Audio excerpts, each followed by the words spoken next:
दीक्षा's cooking पॉइंटमध्ये तुम्हा सर्वांचं स्वागत आहे. नमस्कार मंडळी, आज आपण बनवणार आहोत खमंग चविष्ट कोलंबी फ्राय. आजच्या व्हिडिओमध्ये खास तुम्हाला दाखवणार आहे कोलंबी फ्राय कशी करायची. आज स्वयंपाकघरात दरवळणार आहे कोलंबीचा मस्त वास. छान आपण घरगुती स्टाईलमध्ये हॉटेलसारखी कोलंबी फ्राय बनवणार आहोत. तर चला लगेचच आपण रेसिपीला सुरुवात करूया. मी अशा प्रकारे फ्रेश कोलंबी घेतली आहे. ही कोलंबी आपल्याला निवडून घ्यायची आहे. 2 ते 3 वेळा स्वच्छ धुवून घेतली आहे. वाटण्यासाठी आपल्याला अद्रक, लसूण, मिरची, कोथिंबीर, टोमॅटो आणि ओलं खोबरं घ्यायचं आहे.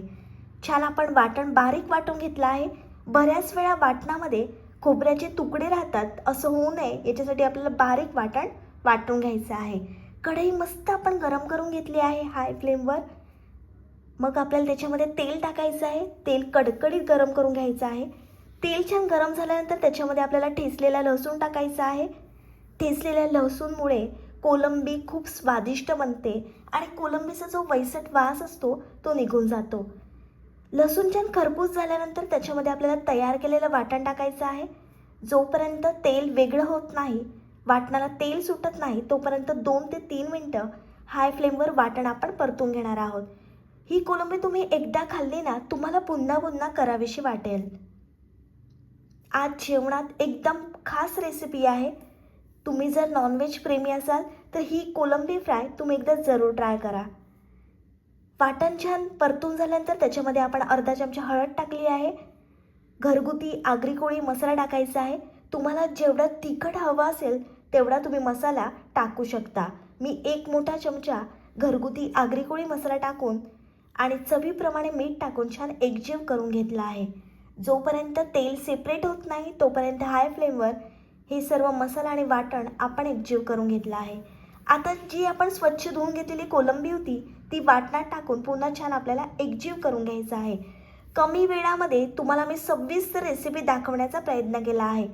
तुम्हाला जर माझी रेसिपी आवडत असेल तर प्लीज लाईक करत जा. लाईक, कमेंट, शेअर आणि सबस्क्राईब हे सर्व विनामूल्य आहे.